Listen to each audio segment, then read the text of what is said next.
Well, welcome to Killer Innovations. I'm your host, Phil McKinney. We are here each and every Sunday talking about creativity, innovation, and design. Now, normally I would do an intro about what's going on here with the show or upcoming activities, etc. But today, I want to get right into today's guest, who I think brings a huge amount of experience, and he's had a phenomenally successful career in his role of not only driving corporate innovation, but really driving and helping the broader innovation community as a whole. So with that, I'd like to introduce Mark Randall, VP of Innovation, Chief Strategist at Adobe. So Mark, thank you for coming to today's show. Thanks for having me on. So a little bit of background for our listeners here. Mark, you've been at Adobe now coming up on 10 years. You came in via acquisition. Was your role initially in the innovation when you first came to Adobe? What's your background? No, my role was not in innovation per se, at least in the sense of corporate innovation. It's often like guiding innovation of other people. But my role was very much in wanting to make new products. That's what I've done most of my adult life, is make new products, particularly in the area of creative tooling and creative enabling, both for professionals sometimes and other times for consumers. And so it's pretty much all I know how to do. So I'm unemployable any other way. So the role sort of evolved over time, but it certainly didn't start out there. So when you got to Adobe, what was, you're coming in from the outside. You obviously have a passion for products, passion for creating new things. How did you get from coming into Adobe via an acquisition to then ultimately finding yourself into your role? What was that transition like, and what were the steps of your career to get there? Well, it was extremely nonlinear, so I'll try to walk you through it. But I think sometimes the best stories are nonlinear. But when I came into the company, we had 5 products that Adobe had acquired and also a bunch of technologies. And I had been working as the company founder, but also in the role of really sort of product guide or product manager for these products, and sort of figuring out the market and the customer. And the challenge had been deep, and I had been deeply immersed for 5 years since starting the company and creating these products. And I felt like taking a little bit of a break. So the nice thing is, when I started, Adobe said, hey, what do you want to do? Which was a really nice thing. That's actually great. It's always a good thing to know. What would you like to do? And it didn't mean they were necessarily going to do anything I suggested, but I said, well, you know what? I think the products are doing really well, and the technology integration strategy is pretty clear. I have a great team of people that know how to bring this forward. So what I'd love to do is actually, because I'm a little, frankly, burnt on driving these products so hard in the startup context, I'd like to step back and look at doing new things, new products and other things, and not just be the ongoing, guide or guru for these products, which is what would normally happen at a typical startup. But I consulted with other people that had gone through this process, and they suggested that, that point of transition coming into the company is really important. And the default is this: you keep doing what you were doing. And so you want to try to seize that moment if you want to make any adjustments. And so I did that, and credit to Adobe, they said, well, that sounds interesting. Why don't you take a role that's involved more in our long-term strategies? We're trying to figure out what's coming up in the future, where we should be guiding our technology investments and even acquisitions. And I had never really done anything like that, certainly in the context of a huge 15,000 person company. My largest startup was about 200 and something people before I sold it. So it was an amazing learning experience. And to be honest, I actually, for the first year, pretty much fell on my face of being very successful at doing. That was your metric. You achieved your objective, right? Well, fortunately, I think it was a fairly ill-defined role. But I wasn't able to achieve the traction that I would have normally achieved. In fact, for about the first 2 years I was at Adobe, I didn't ship a product, which would be the only period of 2 years in my adult life that I hadn't shipped any product. And it's amazing because you're inside this large organization with a lot of resources, super talented people, an amazing toy box of technologies, all this great market access. But it was really figuring out because it's such a different context coming into an environment where the stakeholder is not just your customers, employees, and VCs, but you have this corporate overriding agenda, corporate long-term strategy, corporate brand to conform with. And all of those things are real and important, and you have to learn how to fit all of that together. So it was a big learning experience for me, and I have to thank Adobe for giving me the time to figure it out. I mean, we did, I think, achieve some good things in that time period, but not an actual shipping product. And I actually had to come to a point where I said to myself, this isn't working, and I need to change my approach or strategy. And the things that I figured out during that time of changing my approach or strategy, and the problem I was trying to solve was, how can Mark ship a product at Adobe? How can I take all of the momentum, energy, resources of Adobe and bend that to my will to ship a great product I'm really excited about? And that's about getting buy-in across a lot of stakeholders. And you have to check more boxes in a large corporate context often than in a small startup context, where you just have to check the box for your end user, and generally your investors are happy if the end users are happy and paying. But in a large organization, all the products and things that you have to fit sort of together with the long-term investment strategy, a margin strategy, and other things, particularly in the case of a public corporation. And so figuring that out was challenging, and I had to kind of reboot my process, sort of like Tiger Woods relearning his swing. I had to sort of relearn my swing, and a lot of things that you know before go into that, but you do have to refactor everything. And a part of that is what actually sort of led to that innovation role and process ultimately, because ultimately I figured out how to do it successfully, get new things to ship that weren't necessarily top-down directed from the organization, but more grassroots up, like things I personally wanted to do that I thought were exciting. And I nailed how to do that and do it quickly and efficiently in the organization. And that's when the org said, hey, could you teach other people how to do this? So when you started off in innovation, was it finding really good ideas hidden in the organization that then you sponsored? Were these ideas coming straight from you? How did those, the ideas before Adobe asked you to teach others how to do it? Where did those ideas come from?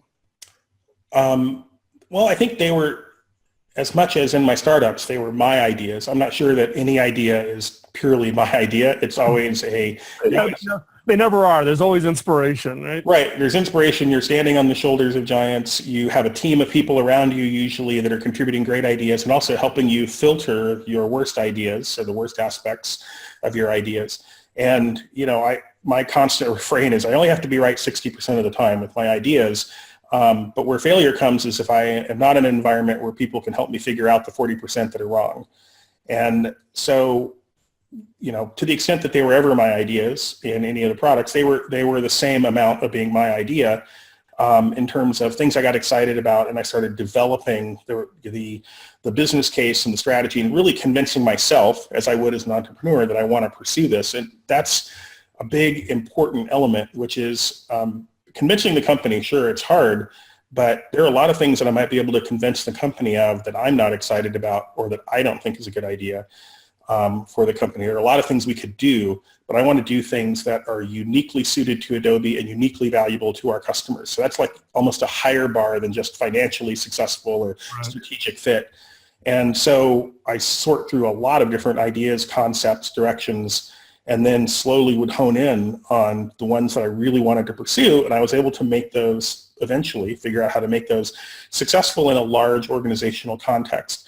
And that's when I got the question from other people, hey, could you help other people inside the organization learn how to innovate the way that you personally, Mark, are innovating? And and my approach was really combining some things I had learned from Adobe, a lot of things I had done successfully in my startups, coming up with a combination that worked inside our organizational context, and then applying it to other people. Although initially when I was asked that question, my response was no, I don't think I know how to teach other people how to do that. And then I just continued to get warm encouragement, forward, like, oh, keep thinking about it, see if you can come up with something while you're inventing things. It'd be great if you could replicate and share that with other people. I wasn't sure it was a model that could necessarily apply to other people, but as I started discussing it with others, like it's another interesting, intriguing, hard problem, over a period of months, I started to figure out, well, maybe there is a way to do that. And that's what ultimately ended up in my role in the Kickbox process at Adobe. We're going to pick up our conversation on the Kickbox, but I just wanted to get one thing in before we jump to commercial break. The question of teaching somebody else, I had the exact same question to me back, a dozen years ago, and I had the exact same answer. I was like, no, I don't think I can teach someone how to do what I do. So this has been great. Mark, stay right there. When we come back, we're going to pick up this conversation with Mark Randall, VP of Innovation, Chief Strategist from Adobe, and we'll kick it off talking about what Adobe's doing on Kickbox. We'll be right back. Stay tuned. Welcome back to Innovations. Thank you for taking the time out of your busy day to check in with us. Before we get jumping back into this segment, I just need to do a quick shout out to one of our sponsors, Zoom. We've been sponsoring the show now for over a year. Great sponsor, great support.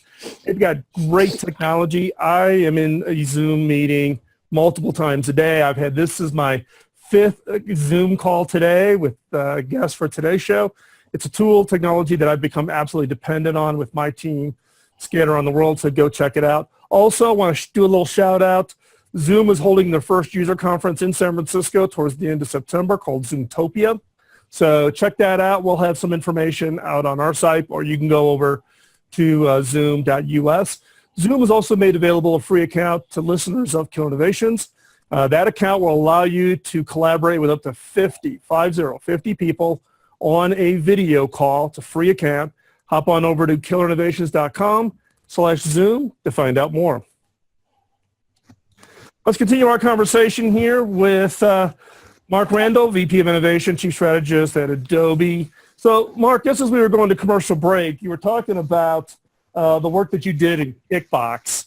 So describe a little bit about Kickbox, but also give us a little background on the problem you were trying to solve that became kind of the nucleus for Kickbox. Sure. I'll start with the problem. So the fundamental challenge is one that I think is existent in all large organizations that are trying to create new value for users, which is that the world is evolving faster and faster, changing faster and faster, and we've probably all seen the statistics about the longevity of somebody being in the Fortune 500, an organization. It used to be if you were in the Fortune 500, you would stay in the Fortune 500 for decades. Today, companies can filter in and out of the Fortune 500 very quickly because the world is changing so quickly and the rate of change is increasing exponentially. And so that's something that we are, I think, healthily paranoid about at Adobe, because I think you have to be successful. And so we're always looking at how do we apply our scarce resources more effectively to solving hard customer problems every day. And how do we keep upping our game in doing that continually? It's not just going past the 4-minute mile, right? It's like after that, we have to figure out how to do a 3-minute mile. And so, and that's because the world is evolving so quickly. And one of the problems is, particularly as your organization is successful, you're getting larger. So you're getting more people, larger budgets, larger resources, you're booking more revenue, you're having more processes and systems that allow you to meet the needs of those existing customers. And kind of naturally, that starts to become a drag against, or friction against the innovation process of discovering new things for either new customers or existing customers. So that's the fundamental problem we were trying to solve. Some people look at innovation, particularly grassroots innovation efforts, and say, oh, well, our goal was to try to involve more people in the company in innovation.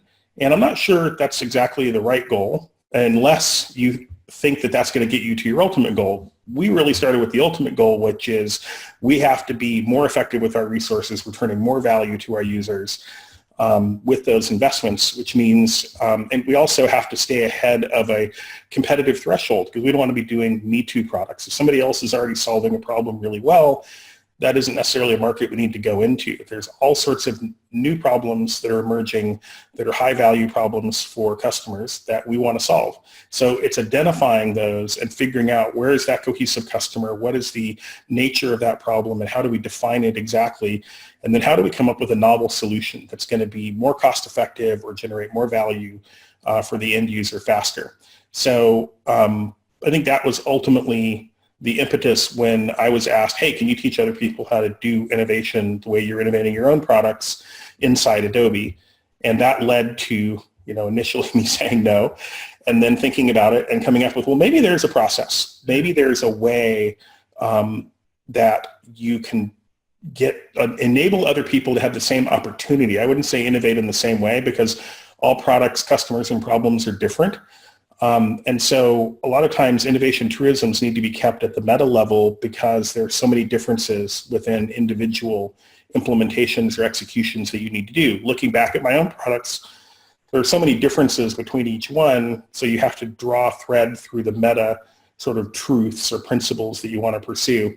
And that's what I tried to do in creating this process that we use internally at Adobe for grassroots innovation called Kickbox. And now I'll transition to you ask me what it is. So let me give you a brief overview of what it is. Kickbox is a red cardboard box that we give people that actually contains everything they need to pursue an idea, or if they don't even have an idea, it has a lot of process and help to come up with new ideas inside of it.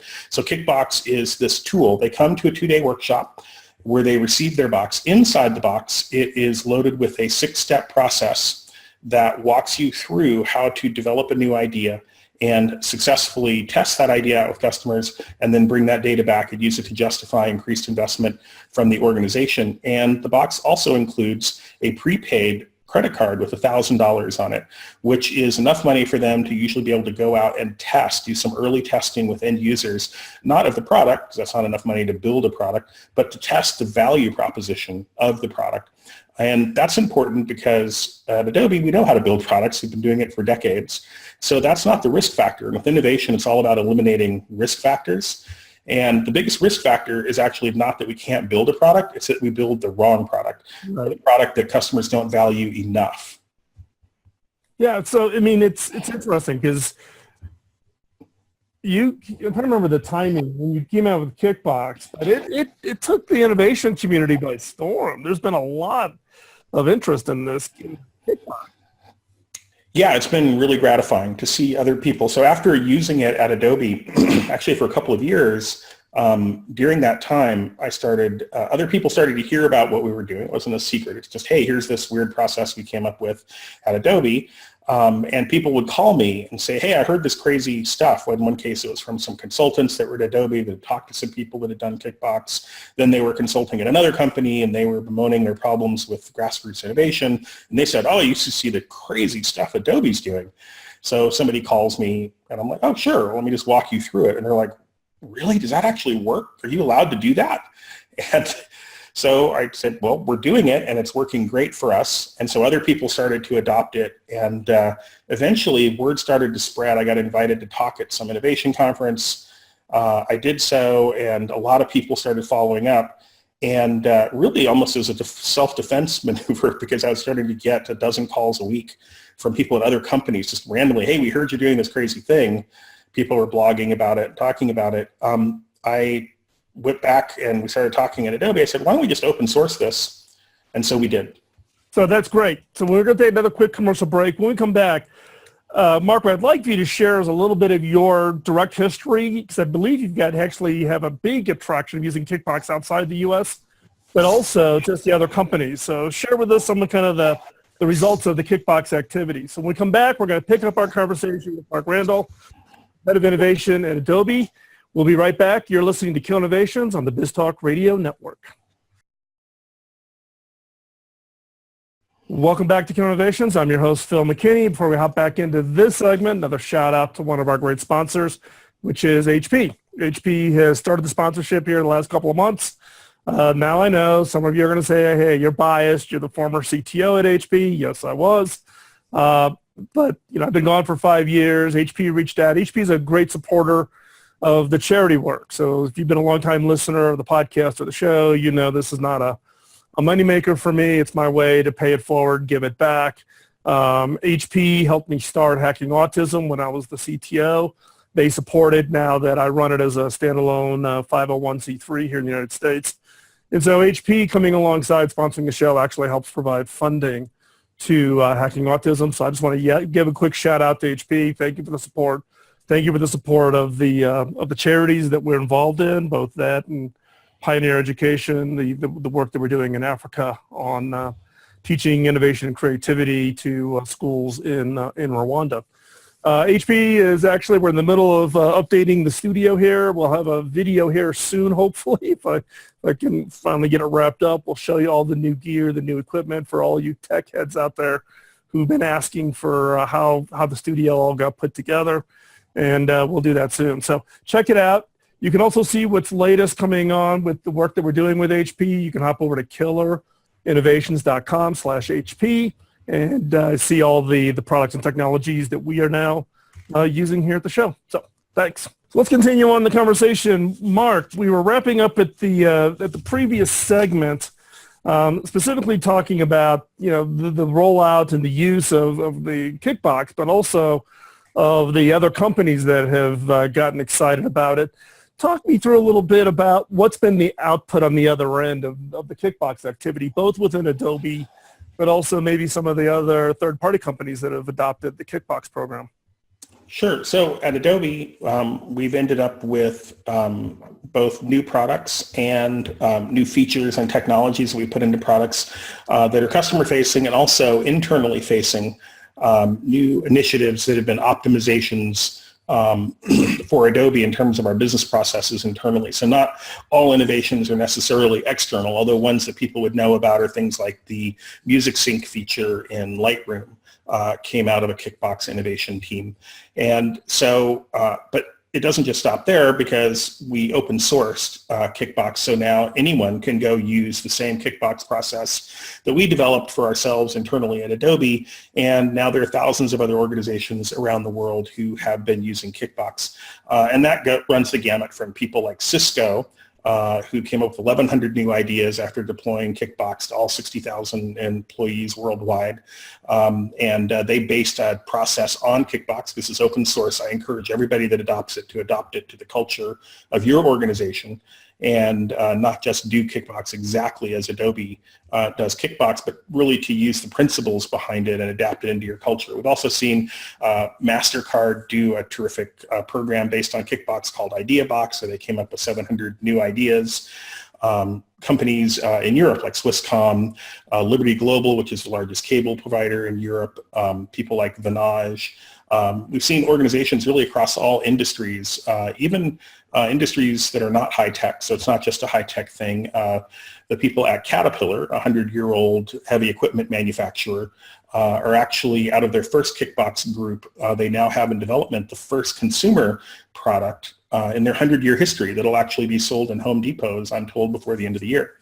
And so we're seeing it, across aerospace, telecommunications, financial products, consumer packaged goods. So it's not just a high-tech thing, although it certainly works well in high-tech. But the principle of tapping into the inbuilt innovation ability, and not only that ability, but also the visibility into the market and customers throughout your organization really translates across any industry. But to me, some of the most exciting users are actually the universities and nonprofits and NGOs, from the United Nations to the Peace Corps to St. Jude's Children's Hospital, applying Kickbox because it's a free open source process into their own innovation is also fantastic to see. So here's a question. Do you see companies using Kickbox like on a, what I would call like an innovation challenge? Let's crank out a bunch of ideas. So it's a concerted effort, or do you see it as continuous, where it's just kind of an ongoing part of trying to instill that culture of ideas and bubbling those up and that grassroots activities inside of an organization? I think it depends on the organization and what their needs are. I certainly see lots of examples of people doing big innovation initiatives and adopting Kickbox as all or part of that overall initiative that they're deploying worldwide. And people have also added cool things and other ideas to Kickbox, which they share back with the community. I was in Europe a few weeks ago and got to meet with the Swisscom folks. and they showed me their Kickbox, and it was just awesome to see it. They had to translate it because it was all in German. But seeing the other ideas and the things that they had put in to what they were doing, and just sort of the different take and flavor on how they promote it. But I also see organizations using it on an ongoing basis, like particularly universities, where they're taking their hacker lab or their innovation education process and making it, hey, everybody that goes through this is the overarching process we use to drive that every quarter or semester, which is also great to see. Yeah. In the case of Adobe, someone takes the two-day workshop, they get their Kickbox, they've gone through that one idea.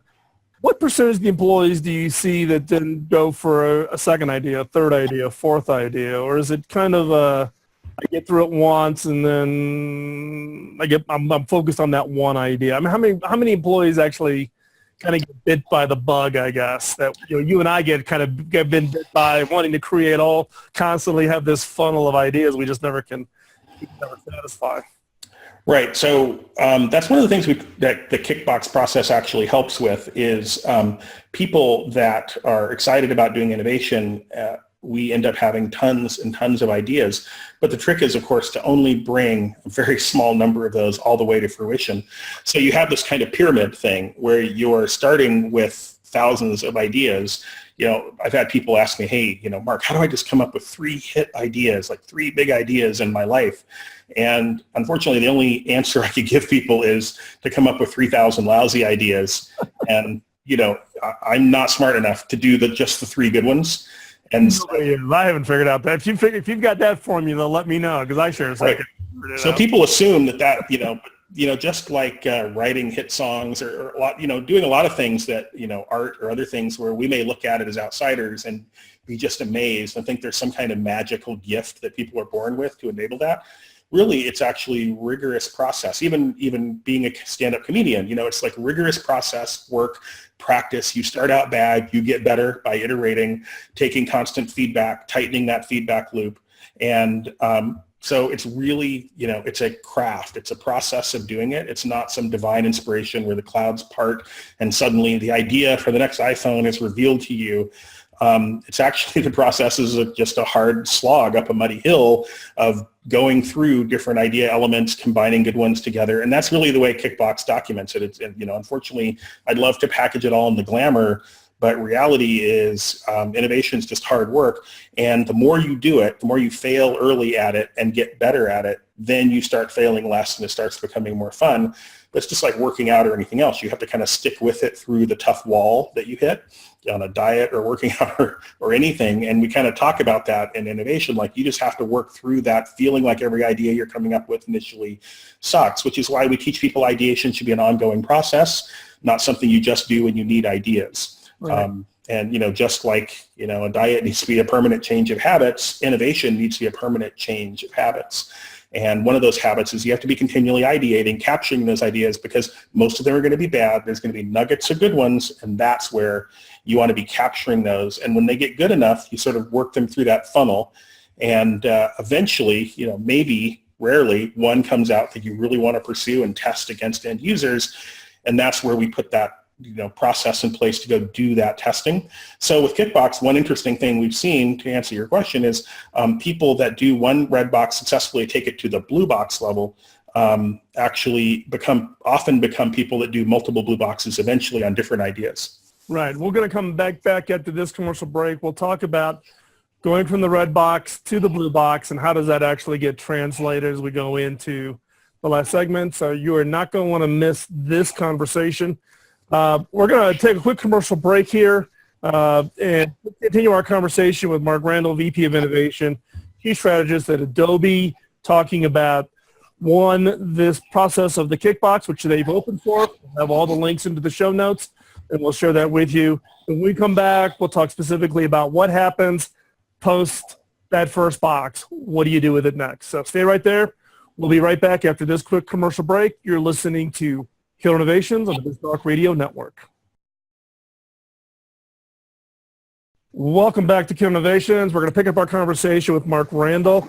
Mark, you were just talking as we go into commercial break that when you wrap up that first box, those ideas that kind of make the criteria, then what's the next step in the process?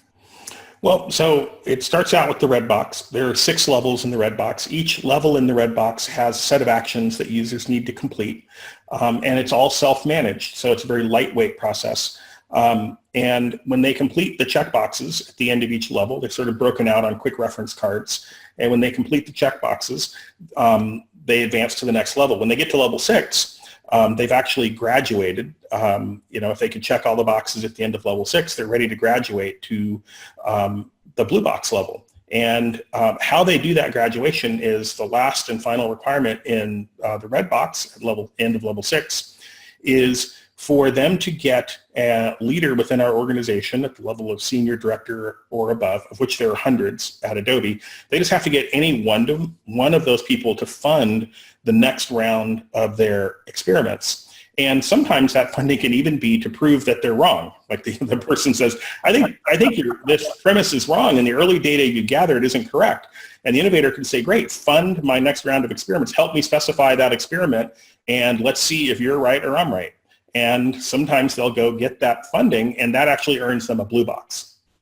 So what's the typical size of that phase? Are we talking, you went $1,000 credit card in the red box. Is this something like that's typically like a $10,000 thing, a $100,000 thing? So when they get to the blue box, it goes all over the place because every red box is the same. Every blue box is different because every innovation is different. Right. I think we've just given out our 27th blue box. And the blue box comes with some sort of personal support and we get involved in sort of mentoring and figuring out, well, what do they need? Do they need some designer help? Do they need an engineer to help draft the next part of their experiment? Do they usually it's not money that they need. I mean, they of course need some funding, but the biggest thing they need is actually access to customers to test with, particularly if it's a specialized market of customers, and they may need to work with the sales group to make sure they can go out and meet with the class of customers that they're trying to develop their value proposition for. So that's why every single one is different. And as I talk to innovation professionals in different organizations, this is the perennial thing about where do you take the ones that sort of pass the first gate and look good, look promising, like what do you do next? Because you don't want to just green light it to ship and commit $10 million. That makes no sense. Yep. And so it's that middle ground. And the honest answer is I don't think you can automate or systematize the middle ground. That is where each one is bespoke, and you need to have somebody with innovation experience, not just innovation management experience, but I think actual product and customer making experience. Yep. Get involved as a mentor, somebody who's been through the process before inside the organization and can help figure out what is the unique course this particular idea and set of innovators needs to take, because they're all different children. Yep. Oh, I agree 100%. Because there are people who want to cookie cutter it or just pick something up and plop it down. So then after the blue box, then it's kind of they've got a sponsor, they've got that support. So now it just works through kind of a normal funding cycles then. So typically the blue box phase is involved in, it's really the bridge between them working on a separate innovation process on one side, and at the end really being adopted into one of the business or go-to-market aspects inside the organization. Typically, any innovation or new product we do is going to have to fit somewhere in our existing routes to market or customer channels. And so it's getting it adopted by that business unit or that line of business within the organization, and or figuring out that there needs to be a new line of business within the organization, which can be more challenging. But whichever case it is, that's what we're trying to solve in the blue box. Not just that it's interesting, we want to invest more, but now how do we map this into the brand fit, the go-to-market fit, and the lines of business? That's great. So, Mark, if people want to find out more about the Kickbox, you say you've open sourced it. Where can they get more information on it? So you could just go to kickbox.adobe.com, and on the site you can go in, it's enter your email address, it will send you the info. And so you can then download the complete package to make your own Redbox. And we've written out sort of everything we know or think about actually running the workshop, how to do it. And we've done it in enough detail. I wouldn't say it's excruciating detail, but enough detail that then you could take that overall structure and apply it into your own process or apply it into your own corporate culture. And so then, but you also then ask people that have taken and using Kickbox to then contribute back to that community also. Right. So they could just email kickbox@adobe.com, and that's where we get a lot of contacts from, sometimes the first time I hear about a university somewhere or an organization somewhere is actually when they hit my inbox saying, hey, we localized this into German or Korean or Italian or French. Here's our localization back again. Or, hey, we made these changes. Here it is back again. And sometimes we also end up, connecting and chatting about the adaptations that they've made and then incorporating that back into the core of what we're doing. Perfect. Hey, Mark, I want to thank you for your time in joining us today. This has been great. If people want to track what you're up to personally, what's the best way for them to follow you? Oh, they can just follow me on Twitter. I am Mark Ran, MarkRan, at Mark Ran. Then what we'll do is we'll make sure to put all that up onto the show notes. You can get the show notes over at killinnovations.com. If you haven't checked out Kickbox, check it out. I've been over on the site. I've talked to a bunch of people over at Cisco and others that are big fans of the Kickbox program. And the fact that Mark, you and your team and Adobe is open source this is great for the innovation community. And so here's your opportunity. You're looking for something that allows you to get that grassroots innovation going within your organization. Check it out, and you can take advantage of the work and all the scars that Mark and his team have gone through in large organizations of trying to do those grassroots. All of us that have been around this dance, we all laugh and chuckle because it's kind of the same challenges, just a slightly different beat to the music depending on the organization. So with that, we're going to wrap up today's show. Greatly appreciate you taking the time out of your busy schedule to join us here. You can check us out. We're live Sunday on Biz Talk Radio. Podcast comes out each and every Tuesday morning. Hop on over to killinnovations.com. Blog post is over at philmckinney.com. You can sign up for the newsletters there and keep up to date. And with that, thank you for joining. We'll talk to you next Sunday here on Killer Innovation.